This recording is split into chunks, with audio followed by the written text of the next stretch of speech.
we've been doing this analysis of Super Bowl ads for a while now, actually for more than 5 years as of now. And every year is a different story. Every year there is a lot of excitement around it in the industry. And for us to be able to put data behind the conversation, it's really, really awesome.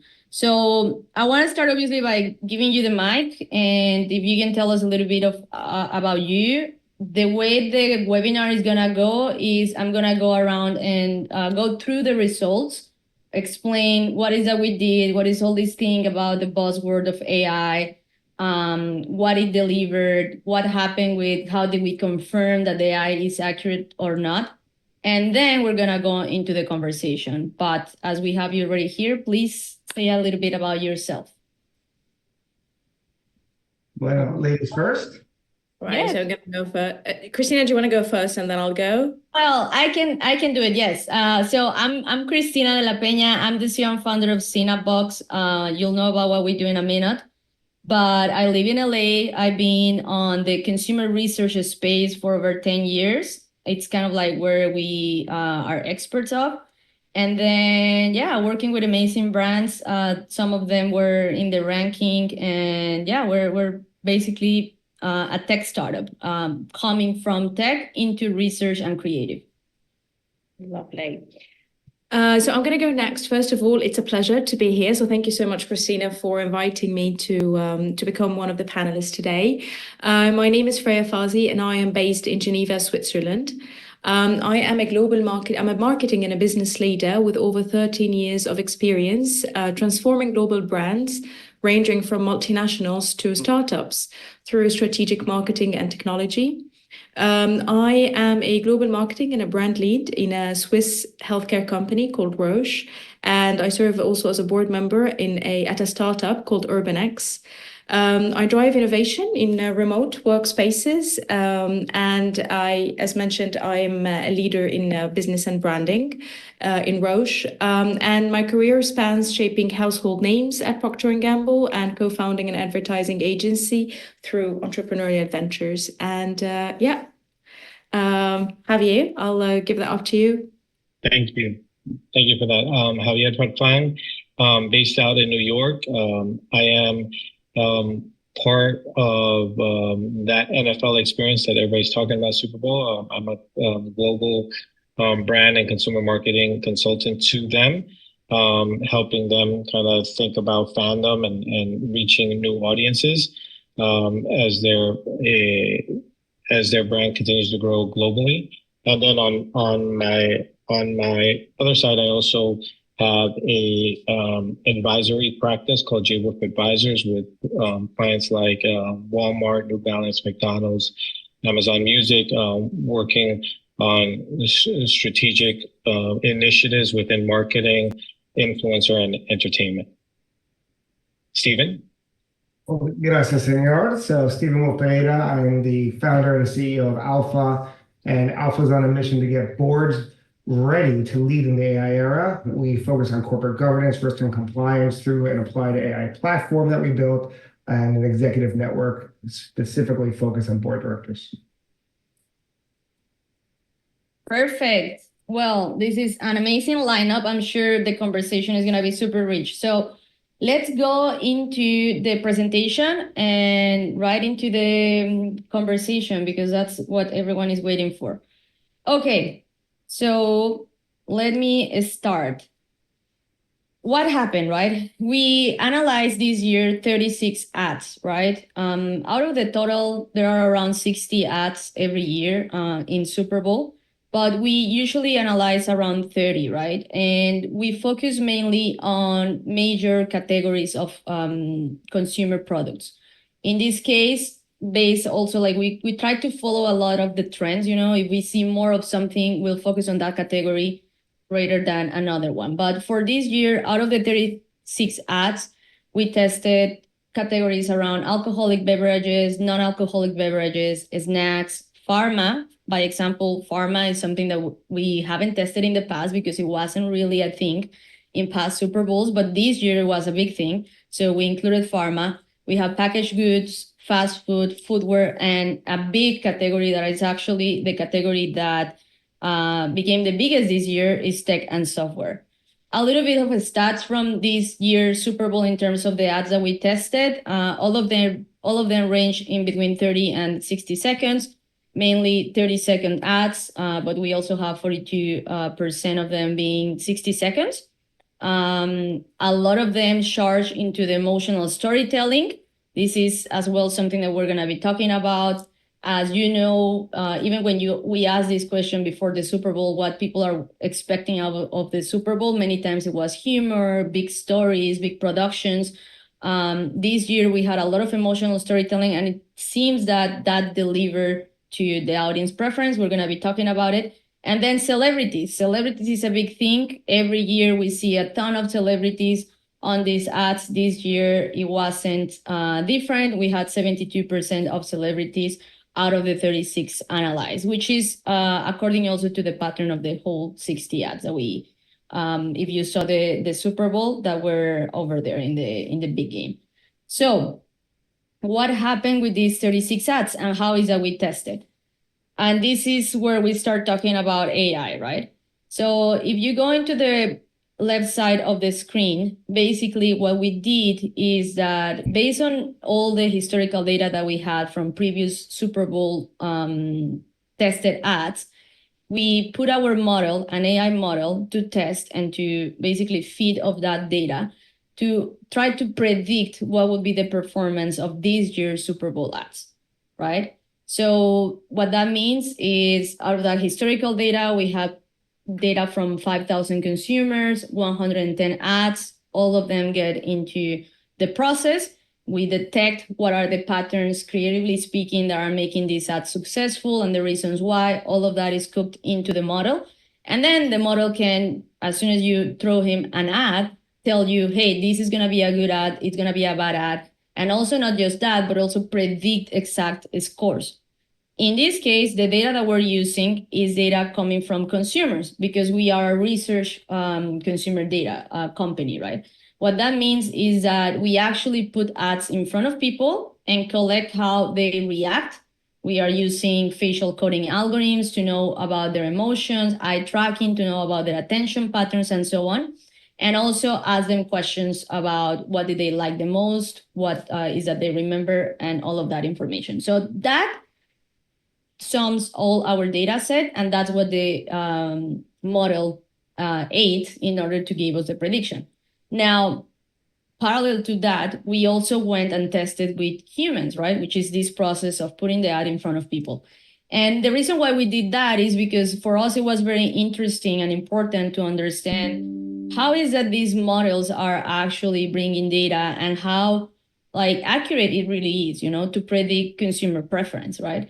So we run the test that we run every year. In this case, we do it with 1,350 people, very fairly split in between age groups and gender. And at the end of the day, again, we wanted to know, is this going to be accurate? Are there similarities between the top 10 that the AI is telling us based on all the historical understanding and between the reality? And that's what we're going to be looking at. So every time you look in the screen, the predicted results versus human-driven results is predicted versus actual real data from consumers that watch the game and then were surveyed and analyzed through emotions and attention. Now, let's go right into it, right? I mean, we don't have any more time to spare. What happened? This is the graph of all the 36 ads that we tested. And as you remember, the blue is predicted, the yellow is human driven, right? So what we saw is an amazing 95% accuracy that the AI predicted the ranking of these ads, right? This is amazing because basically what it's telling us is that these predictions can be run at any time, even before launching, even before these brands went and actually aired their ad, we could have told them this is not gonna work. And not only that, here we're not going to go into a lot of detail on the why, but the algorithm also gives us a why. Gives you these are the patterns that are not working, these are the patterns that are working. So there is room for even trying to fix a couple of major faults in terms of creativity. But going down into what's happening, right, in terms of the top 10, right, because the accuracy is pretty high. It's really amazing. I mean, honestly, like the average market is around 80%. We are like super high. But what does that mean in terms of understanding what we are going to be talking about, which is the ranking? So what we're seeing in the screen right now is a top 10 ranking driven by reality, which is like real consumer preference, right? So what we saw is that in terms of the top 10, it's very hard to predict because you're talking about decimals, that sometimes move one ad of place. We only had 2 ads that were the same between the real ranking and the predictive ranking. So we were kind of like, oh, it's cool. Like we are very close to the numbers of performance, but it's not quite there. And I will go right now into what happened over there. But what the reality shows is that the ad that people love the most is Google. And if you watch it, like Google is all about wholesome story, like it's very emotional. We have Uber Eats, which it's also kind of like talking about the past. We have Doritos, humor. We have Lay's. I think honestly, Lay's is an ad we can talk for hours about because in the past it will have never been ranked top 10 and now it's top 10. We have Mountain Dew, Nike, Coca-Cola. Coca-Cola, for example, is usually not one of those ads that it's over there. Pfizer, Reese's, and Pringles, right? So we see a top 10 that is quite different from the previous years. But again, like in terms of our topic, which is whether the prediction was able to produce a ranking, we're seeing only 2 ads that were in that ranking, right? It's Mountain Dew and Coca-Cola. So, and I'm telling you the story as it happened, right? Because we were analyzing the data and we were like, oh my God, what happened? Like, it's only 2. What do we do with that? So we were going to come and say like, okay, let's find the patterns. But one of the things that happened around that analysis is that we actually went and opened the data because remember this data, the real data is coming from real people, right?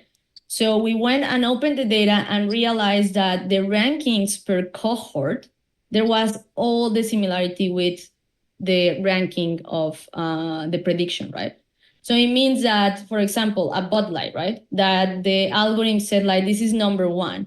We were like, yeah, it's not really matching, on the general population. When you open the ranking of gender, male rank it over there, right?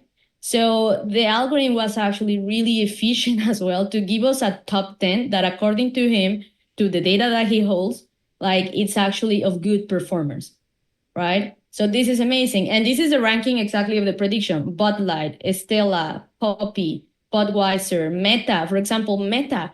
At some point, we were really questioning like what's happening with Meta because on the general population, like Meta is kind of like in the middle to below. But it turns out that female love them, right? So it's really, really interesting. Coca-Cola, that's why it did went into the general top 10 because you have young adults and female group actually like loving it. Mountain Dew, we have Hertz and Dunkin', which are not top 10 on any of them, but like they're like number 12, 13. So it's very, very close. And then Liquid Death, which Liquid Death actually is I think it's an amazing ad, but it's very sharp, it's very straightforward, like it's more aligned to younger audiences. So this is telling us that the AI is actually able to really predict what's going to happen, right? And going into the detail, and I have other 3 slides, and then we move into conversation, is what happened this year that was different, right? And one of the things that we saw is, again, a shifting audience priority and preference in terms of what they are more aligned to, right? Last year, we saw like 100% humor, like people were all into it. This year, again, wholesome, relatable, all of these attributes, right, that make an ad like Google like be top number 1. And this might be around many things that's happening, especially in America, the political and social changes, and so on. Then one of the other patterns that we, actually, this is following up into that pattern, which is emotional personal stories. I already mentioned these, but these are some of those ads. And just to give you an example, right, from previous years, these are #1 ads per year. And #1, for example, in 24 was Reese's. Again, like super funny.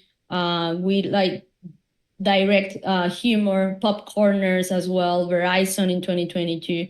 So if you see the shift this year, like changed completely. Now, going into another pattern that is really important, we're going to be talking about celebrities, right? So one of the big changes that we saw as well is that this year, the top 10 is actually not that much driven by celebrities. We have only 40% of the ads with celebrities, high profile celebrities, and then 60% of the top 10 has no celebrities at all. And this has been changing every year, right? So 2021, 80% celebrities, 70% on 2022. 2023, for example, the top 10, all of them had celebrities, high profile celebrities. Last year, 60, and then this year we have a shift. And we see a couple of things that even the AI was giving us in terms of celebrities. We see that diverse and relatable demographics featuring authentic and personal characters was one of the major patterns that the AI has picked in terms of preference. And then also saying that misaligned or excessive celebrity integration was actually damaging the underperformers, right? So it's very interesting to see this type of data. Now, the final insight, which we found like super interesting in terms of the bottom, we're not going to have much time to talk about the bottom, but one of the characteristics that the bottom had is that messaging, right? Messaging wasn't really on point. It wasn't driving understanding. And all of them had that pattern, right? Even when we went into verbatims of people actually saying like why they dislike these ads, and it was like, I didn't get it. It's really complex to understand. The AI is also like going on it, disjointed and overly complex narratives, excessive visual complexity. All of those creative patterns are really driving these ads down into the bottom. So that's basically it. I just wanted to say a couple of takeaways from our research. In terms of AI, we have found that our model, because it's rooted in consumer behavior, in creative expertise, it's probably like driven these amazing results. So like having like basically like this know-how embedded into the entire process is giving us amazing results. We also saw the need of continuously evolving these databases because we cannot predict what the models haven't seen. It's very hard for them to see those trends. And finally, how AI models can improve campaign efficiency and guide creativity rather than replacing it, right? I think like all of these and why we try to make our model not only predict, but also tell you the why, it's so we can help creators, right, to make decisions and basically play with this data. But that's it. That's it, guys. I'll go back into our main slide so we can open the conversation and let Steven drive it. Thank you for that, Christina. And obviously, it's really, really groundbreaking research.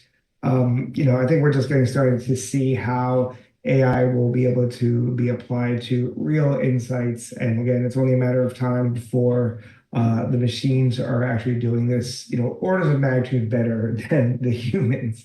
But with that being said, let's start with Freya. Like, I'm so curious, you are sitting in the marketing seat. You are obviously leading brand at Roche. How do you view these insights? Is this surprising to you, or does this kind of corroborate some of the things that you initially thought in terms of, the way that you're thinking about this as a marketer? Stephen, I was just talking with Christina about this yesterday, and I think I would like to start with saying that I was actually quite surprised how accurate the algorithm was able to predict because of a variety of reasons. And I'm going to get into this to get into this in a second, because I would like to talk about the strengths of AI in ad measurement and limitation and challenges, right? So let me start first with saying what I believe is the strength and the limitations, and then I would move on very quickly to was I surprised, what was surprising and what was not, right? So speaking about AI, and I'm going to start with the strengths, I do believe definitely that AI can analyze vast amounts of data, right, in real time, identifying patterns, as you said, Stephen, that humans might miss. It helps measure micro moments of engagement, tracking facial expressions, eye movement, or sentiment analysis, right? It also can predict how different audiences will respond to an ad even before it airs, optimizing creative choices early. And as well as the best results often come from, I think, AI-human collaboration, right? So where AI handles the repetitive aspects, freeing humans from more complex and strategic thinking. Now, moving to limitations, and I'm coming to this because I have a question to Christina. The first thing is the AI models rely on historical data, right? This is how it works. The question here is, do they struggle with breakthrough creative ideas that don't fit past patterns? So for me, coming back to how I was surprised or why I was surprised about how accurate the predictions is that Christine and I were just talking yesterday, preparing for the session today, that there is a, let's say, a surprising element in this year, which is the fact that the ads that rank higher in nostalgia, in storytelling, in emotional content, it are basically coming out on the top, which is a bit different than what we have seen historically, because in the past, we used to see that ads that rank higher on humor, on fun, on laughing, on celebrities, on colorful ads rank higher, right? So this is what I was really surprised to see is how did the algorithm, how was it able to correctly and accurately predict this year results when, if we can say, it was actually a surprising factor. So Christina, that's for me was something that was very surprising to see. And as well, which brings us back to how are we training the algorithms, and as well as how are we, what kind of data did you use? You said that the data that you used for the prediction was compared with biometric data taken from actual human beings. So when was that data collected, right? So that's a question, Stephen, coming back to what was surprising for me. That was very surprising in a good way, Christina. The second, which coming back to the limitations and the challenges, I think coming back to what was something that was going on in my head is, does AI truly understand cultural nuance and human emotion? Or is there still a need for human oversight? So that's also something that I was thinking about. Speaking about branding, right? And I think I'm just posing those questions to see if we can all sort of like jump into them, right? Yeah, Can I? so why don't we bring that up to Christina? So, I mean, do you want to address that? And then I want to bring Javier into the conversation. Otherwise, I can go through the list, Stephen. You can't stop me. I know. And honestly, like it's really, really interesting, right? Because what we're seeing is that regardless of the trends, there is kind of like, if you think about it, like it's like a base of patterns that will always be present, right? Like, for example, Coca-Cola. Coca-Cola is one of the ads that the AI ranked on the general ranking, top 10. And when you see the ad of Coca-Cola, like, yes, it's about nostalgia. Yes, it's about like this wholesome story. But it's also like great branding, you know, great product placement. It has an amazing story that is not fragmented, that is clear. It has a good message. So I think like, and when you see it over here, right, that's why like Coca-Cola, right there in the top 10, right? Maybe for something like Google, which actually we were talking a lot about Google because Google doesn't have the best graphics. Even when you see it creatively speaking, it's a little bit of like more toned down colors, which are not as good performing on Super Bowl ads. So we were thinking, oh, maybe one hypothesis on why Google wasn't as well ranked is because like these graphics, right? But then you need to kind of like balance what the algorithms know versus what they cannot know, right? And then the other thing that I would say about this is like there is an important need to ensure that these models are continuously being trained, right? If we stop that training, then we stop that accuracy. Absolutely. And Stephen, thank you so much, Christina, I think that's a debate that honestly you and I can just keep going on forever, but thank you so much. So one last thing, Stephen, back to your question about what was also stood out for me, right, is authenticity, right? I think also coming back to why did we see that the ads that ranked the highest achieved that result. And I think if we can see also, and Christina, of course, can correct me, is that authenticity was something that definitely stood out. And I think that consumers are increasingly skeptical, I think, of not trusting the information that's out there, of too much AI, of things that are not authentic. And I think brands risk losing trust if they rely too heavily on it. So I would say, to be honest, that this is something as well that was very, it stood out, if I can say. So I'm curious, Javier, like one, do you think that's true? Because, I think that is maybe, not putting these words in your mouth, Freya, but I think that's what a lot of marketers might think. But that might just be marketers, kind of talking to themselves. I think when the Coca-Cola, ad came out over the holiday and it was all AI generated, like no one cared. Like it looked like a coquette, right? And so I'm curious, one, do you think that's the case? Is there a difference between the way marketers are thinking about this and the way consumers are? And then two, would love to kind of get the POV, obviously you work with the NFL, like how does this kind of, connect to the way the NFL was thinking about what was going on in the big game? Yeah, one of the at least on the NFL, I'm sorry to jump in there, but just because you brought in the NFL piece to it. Look, first and foremost, I'm privileged to be part of this conversation because, like, we have to advance, the conversation we're having about advertising, right? It's always about the ad leader and kind of what's going on. It's like, it's about marketers talking to marketers at times, and kind of who has the best ad and who has. But at the end of the day, consumers and fans of the NFL are watching the game, the halftime show, and their sentiment about advertising, right? And they know that they want to be entertained by advertisers, right? So it's an entertainment vehicle, right? And what I think is very unique about this particular platform, it actually looks at it from that consumer perspective, right?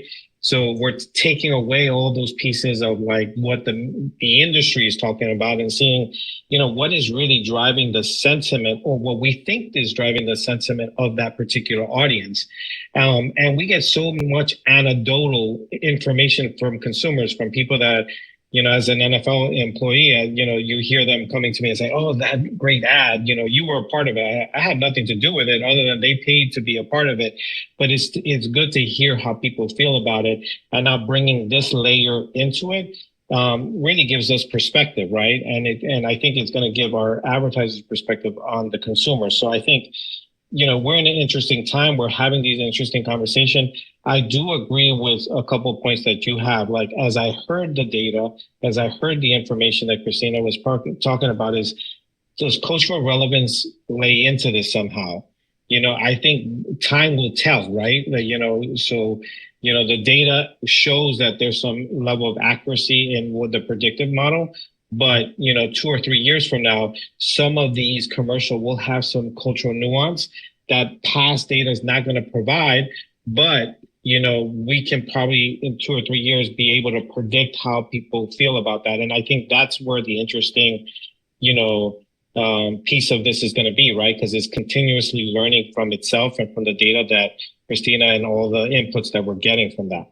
So I'll stop there. I don't know if I answered your question, but that was kind of my point of view on this whole piece. Let me push a little bit on that, right? Because, at the end of the day, this has to be about the business. And I love what you said, in terms of the big game is about the fan experience, right? They're there to be entertained. And again, I don't know how entertaining, because it's going to be a blowout, so that's a different conversation. You have no control over that. Go Birds. But the truth is, the fans were entertained and they actually looked to the ads as part of the big game experience, right? And so they're expecting something. And now you look at, kind of the brands that participated in, kind of in a huge investment, obviously, right? I mean, it ain't cheap. What average 30-second spot was $8 million. So, you make sure you're getting an ROI from that. Do you feel that we're kind of getting lost in this conversation because at the end of the day, it's a means to an end, whether you're actually using some fancy creative shop or actually using AI, those are tools, but you have to drive your business outcomes. And you obviously have been at huge brands. How do you kind of like, really find signal versus all the noise around AI right now, kind of compared to where you're really driving the business results? Yes. Go ahead, yeah, Javier. No, go for it, and then I'll jump in. All right. So you see, Stephen, in order to answer this question, I have to go back to your earlier accusation that marketers are just sitting there, sort of passing the ball to each other and telling them, "Good man, you're authentic. That's great." So coming back to this, and I need to answer. So I am a huge fan of psychology, right? Because I really do believe that we human beings are not making, we are biased as human beings in general. So I would go back to one of my favorite theories, or actually backed up by science and neuroscience. Branding, in essence, is a powerful tool for human connection. That's in essence what branding is, right?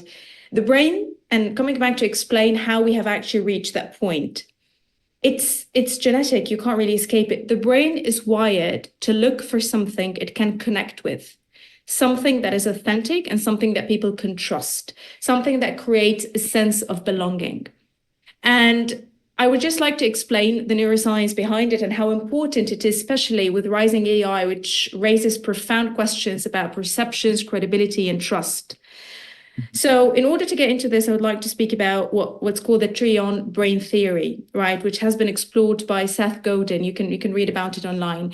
And what he did is that he looked at the brain in three categories, right? So we've got the reptilian brain, the limbic brain, and the neocortex. The reptilian brain is basically the most primal brain, the fight or flight brain. It sets off in an instant and doesn't need much dialogue, right? The limbic brain is responsible for human connection, which is the need to feel known and belong.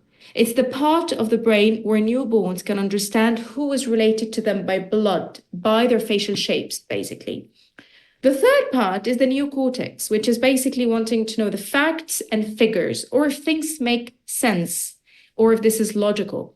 So question to you, Stephen and Javier and Christine, and I wish everyone from the audience could also vote. When we're talking about the vast majority of decisions on a daily basis, which part or parts of the brain do you think are most prominent and being used the most? Stephen, Javier, and Christina, would you like to maybe guess? Freya has now become the moderator. You're taking this. I love it. I think next time I'm taking that on. Okay, Stephen, now back to you.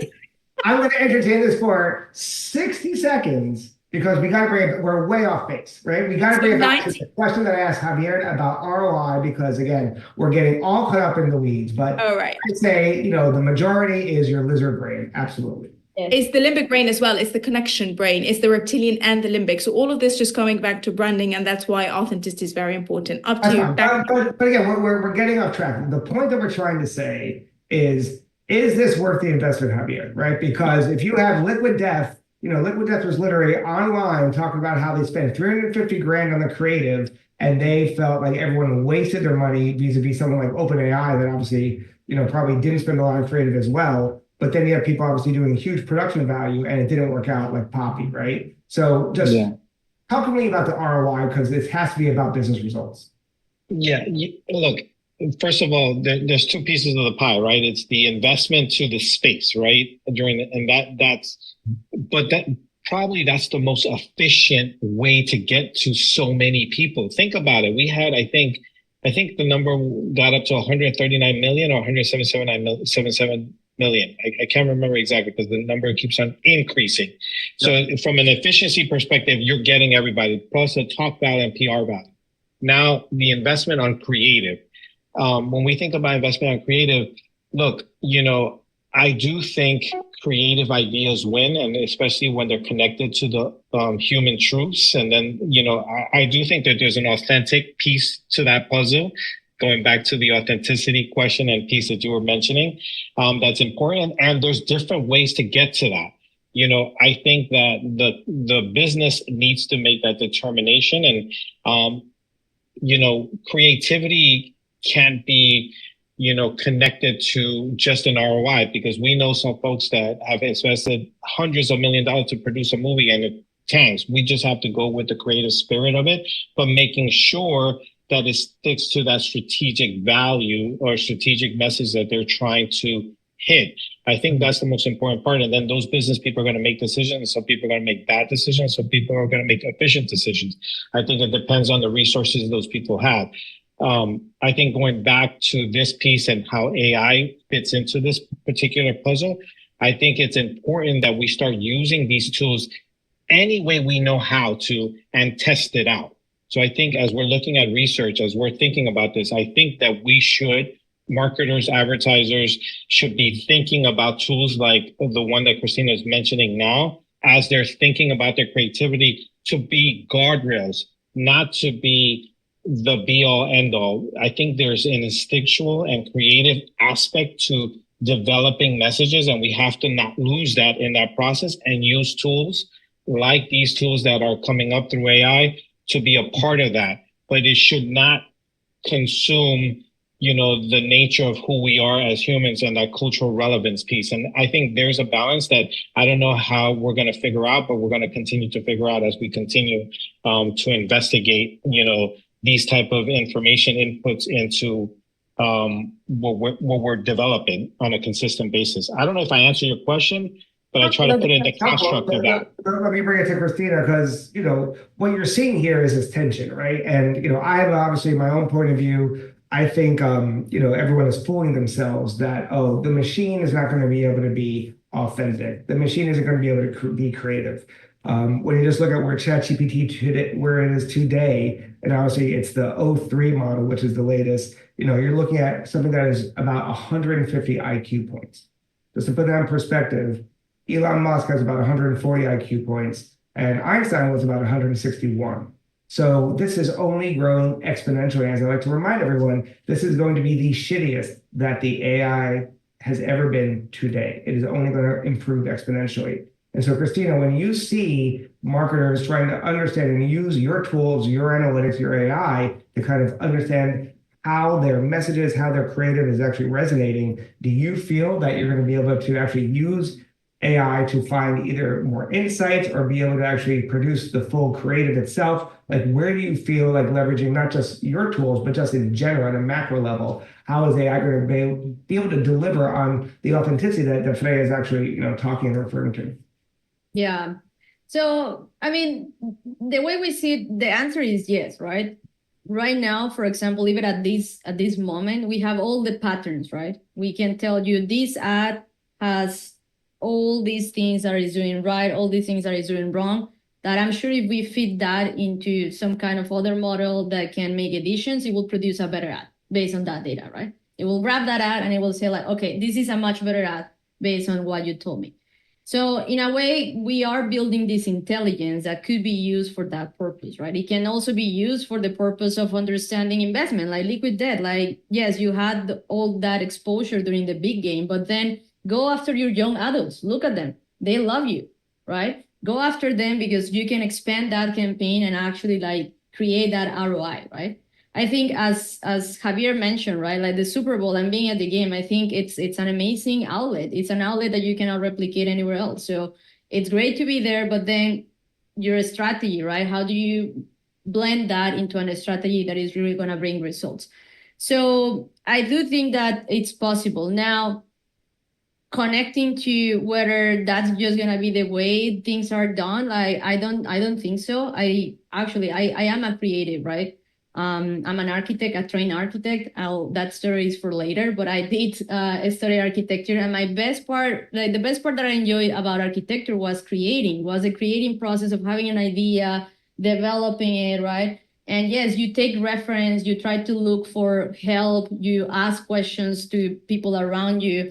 So the creative process already has this kind of like shared knowledge of your context, of the people that even you consider in your team or whatever. And I think that process is the one that can be enhanced with this technology more than actually creating the ad.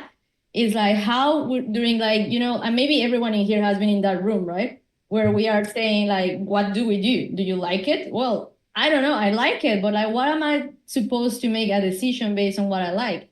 I think we need to be able to bring these type of data points into the conversation in an efficient way. And I think AI right now for our industry, it's in terms of creative, it's something that it can bring and it can be done, within seconds.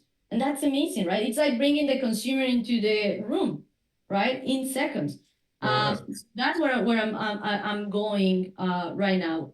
Now, we stick, maybe yes, maybe there's gonna be a point where we don't need anyone else. Yeah. So then, bring us back to you, Freya, because again, the authenticity point is so important, but you're now looking at these tools. Obviously, Pharma had, I think, I don't know if Javier, if it was the most Pharma ads ever in a big game. It felt like there were just like so many. But how do you look at this from the pharma industry today? And like, how are you obviously not just the tools, but just really viewing this as a platform and really finding other ways to kind of connect with your audience?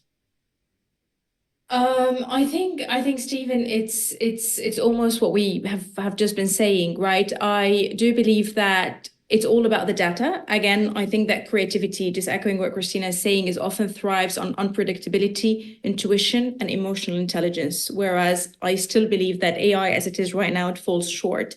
But where it can bring a lot of merit is with data, right? It can cut down the time of testing. We can definitely use it a lot in pre-flight mode, right? Like before we go live, so that we can definitely understand more about what are the impact that our advertising can do as well.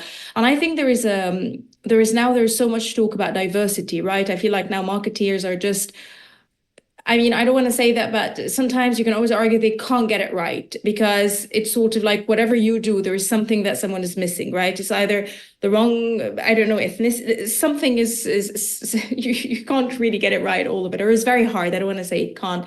And this is also where I feel like AI can definitely bring a lot of merit in that, and that it can definitely bring us a lot of knowledge, and it can help us in, let's say, connecting all the dots, where I believe sometimes, back to Christina's point, where we say, that's what I like, but I don't know if that's really encompassing everyone, right? So that's definitely something that AI can definitely help with. So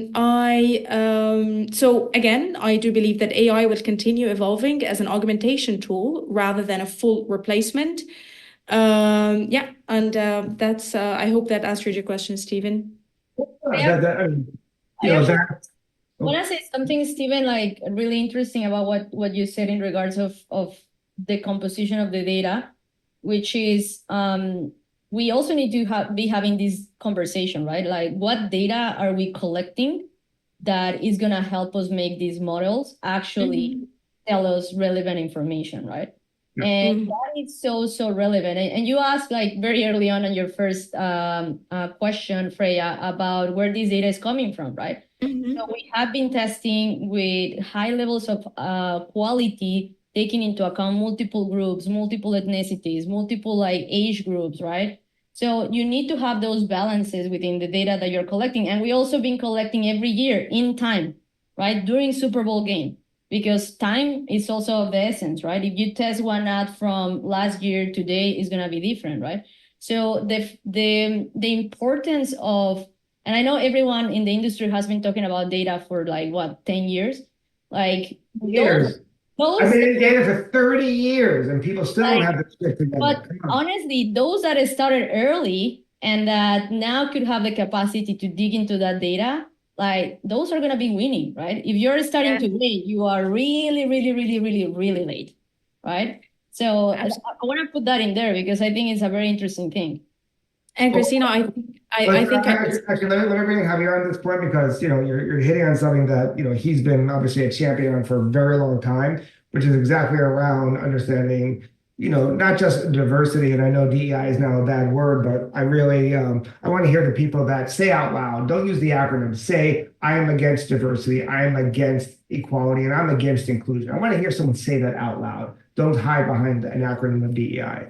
But when you're talking about this and you hear someone like Christina talk about the data and how she's inputting this, maybe someone like Christina is being forward thinking, because again, you have to reach all audiences, right? You have to have all consumers, and reaching them in a multicultural majority market like the United States is critical. But how are you seeing this? Because I would argue, you just look at the halftime show, you look at obviously not just the players, but you look at the makeup of the league and obviously everyone in the stands, that for me is, the largest multicultural representation that you could think of on the biggest stage. But we're still falling short when it comes to actually what is being ingested into the frontier models and then how people are actually going to be using this. So do you have a point of view on, kind of the diversity and data being input into AI?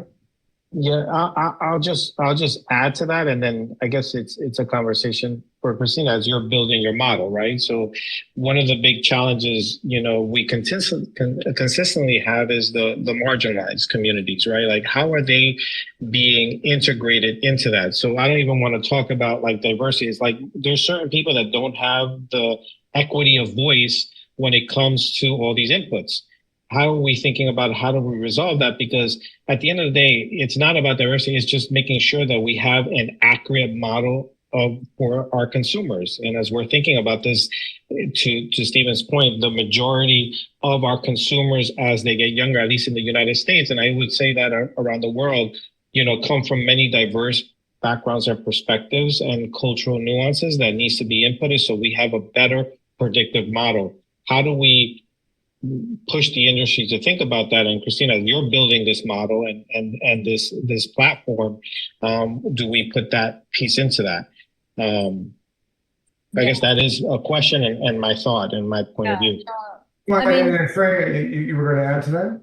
Yeah, I would add to this actually in the healthcare space, which is the healthcare space. I mean, there is a lot of talks about healthcare equity. Right, this is a bit of a trend, not a trend, but it's something it's not a trend because I sometimes feel like trend is just something that goes away after some time. No, it's becoming increasingly important to address healthcare discrepancies and to address healthcare equity. So all of this just brings back as well Javier's question and back to you, Stephen, the importance of AI and the data in order to ensure diversity, equality, and equity, right? So back to you, Christina, just adding to this, how we're just, moving on into how important it is to have a diverse data as much as possible to ensure that not only our healthcare solutions, but also our messages are reaching a vast, diverse audience and people. So, yeah. So I'll connect the dots here with the consumer research space, because when we think about the marketing engine, consumer research has been a little place, where we sometimes go and ask for answers about specific questions, and then someone is doing research, brings down the data, and then we use it, right? But the fact that we haven't thought larger than that, and think like, hey, this data is like, it's first party data we can use for way more. What type of standards we need to put on it? So it actually helps us in the future, right?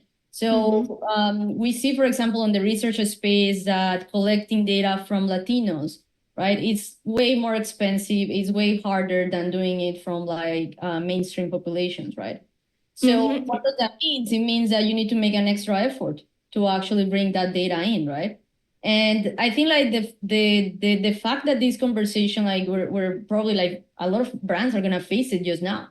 Is like, well, like, can we open that data that we have in the historic? Turns out we have only 10% Latinos. That's not representative of reality. I'm not talking about diversity again. I'm talking about just real numbers, real money in the bank, right? Yeah. If you want that money in the bank, you need to have something that represents the entire population, right? So exactly. I think, I mean, probably like, again, we're a little bit late on that. Many companies are gonna face it, but there are things that can be done.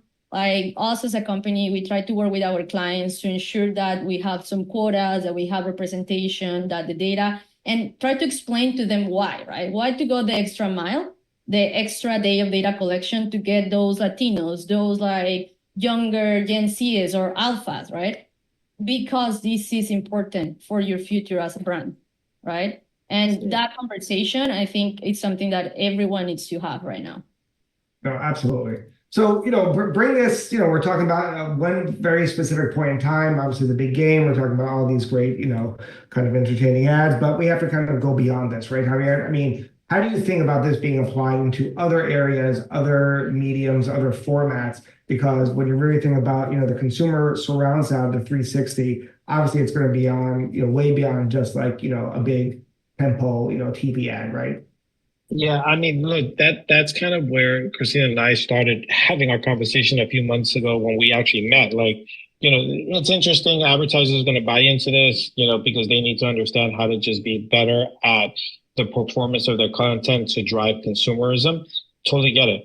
where it gets even more fascinating is as we think about this and how that helps with predictive models with content. I mean, Netflix is kind of doing that. Like, how do you go beyond that and start developing content to the likes of what you want? And then we think about sports and how do we think about what are the right teams to should that should be playing with each other.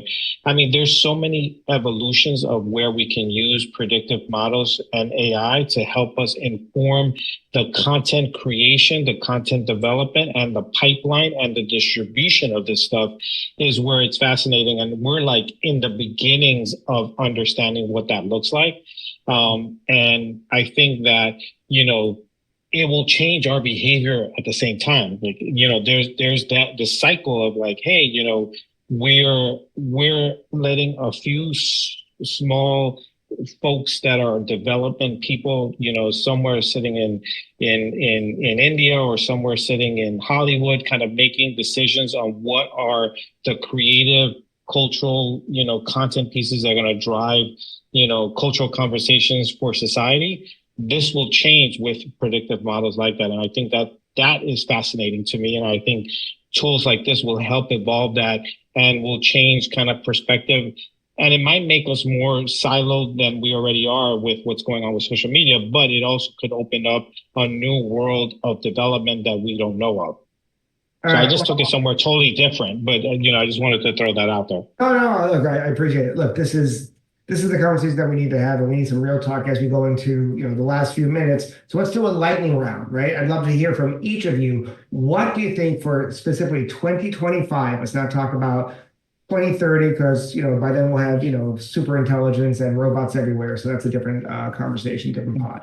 But in this year, 2025, what do you think is going to be the most underhyped and overhyped use of AI in whatever it is, whether it's marketing or any other area? But I'd love to kind of get your perspective on something that could really be actionable and something that could be a takeaway for all of our listeners. So Freya, let's start with you. What is the most underhyped use case and the most overhyped? I expect it to be implementing dynamic creative adaptation, which is basically adjusting ads in real time based on audience engagement. So that's underhyped or overhyped? No, overhyped. Overhyped, okay. And then what's underhyped? Oof. Oh gosh.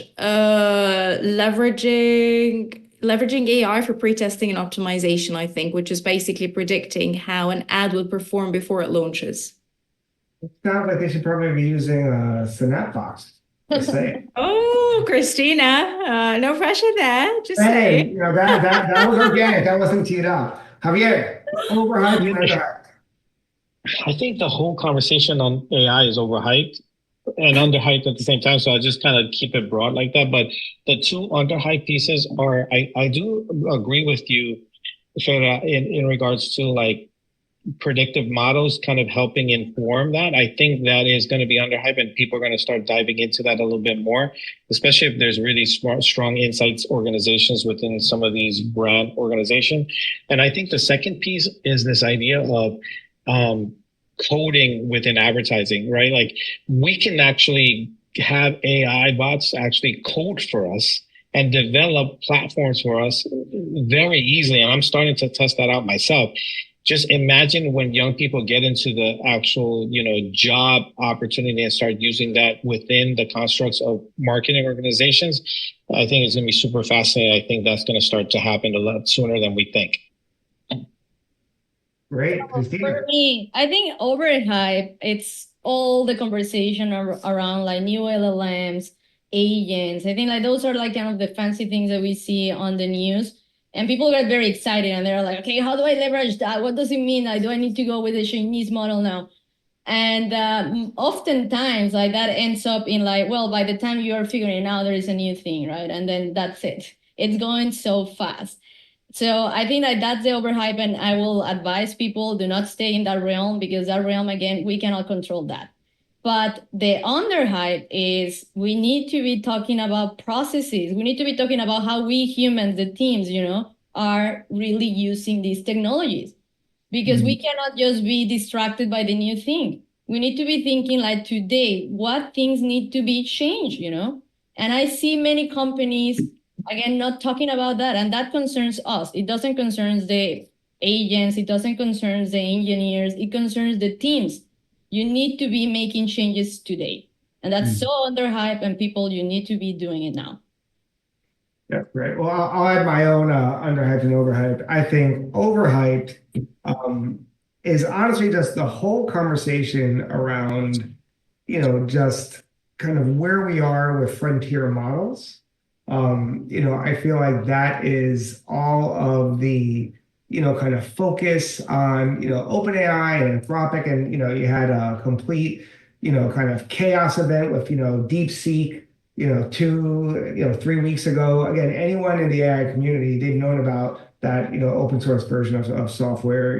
They kind of had a whole conversation about that back in December. So that wasn't any news. But again, for the general public, it is. And so I feel like we need to move beyond the frontier models. That game is largely over, right? Like when you think about cloud, you basically have, Microsoft Azure, you have AWS, and you have Google. And like the cloud game is over. It's those three big players. I think for the most part, the same kind of thing is on the frontier models. I think where all the action is in the underhype is actually at the application layer. If you heard, the CEO of Microsoft, Satya Nadella, he came out basically saying that SaaS is dead, right? And so you're going to see the complete rewrite of the software as a service application stack to be AI native. And I think we have moved on, at least, kind of in, in the Valley and, kind of all the AI circles. It's not about Gen AI, it's about agentic AI. And so I think the underhype is actually agents. And so when you think about it, an AI agent is going to be more important than your app, more important than your website. And it is going to be doing everything for a brand.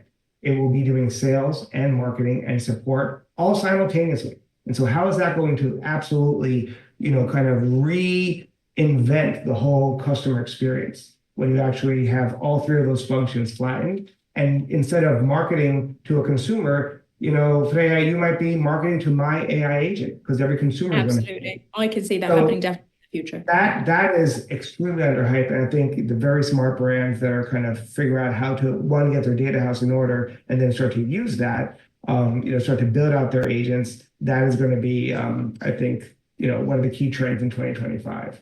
But with that, I will pass it back to Christina to kind of close us out. Thank you, everyone. Well, thank you very much. Like this was like, I feel like, again, we can be talking about this for hours. There are so many things that are happening right now in this space. We're really excited. You guys are kind of like the first people that see our model in action. So we're very early in this journey. I'm sure more stuff is gonna come on. But thank you very much, guys. The last thing I'm gonna ask you is like, let's take a screenshot, please, because like we don't have selfies, but screenshot.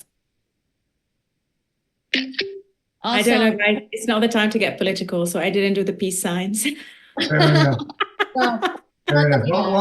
Well said. Well said. All right, guys. Thank you very Thank you, much. everyone. Very much. Thanks, Christina.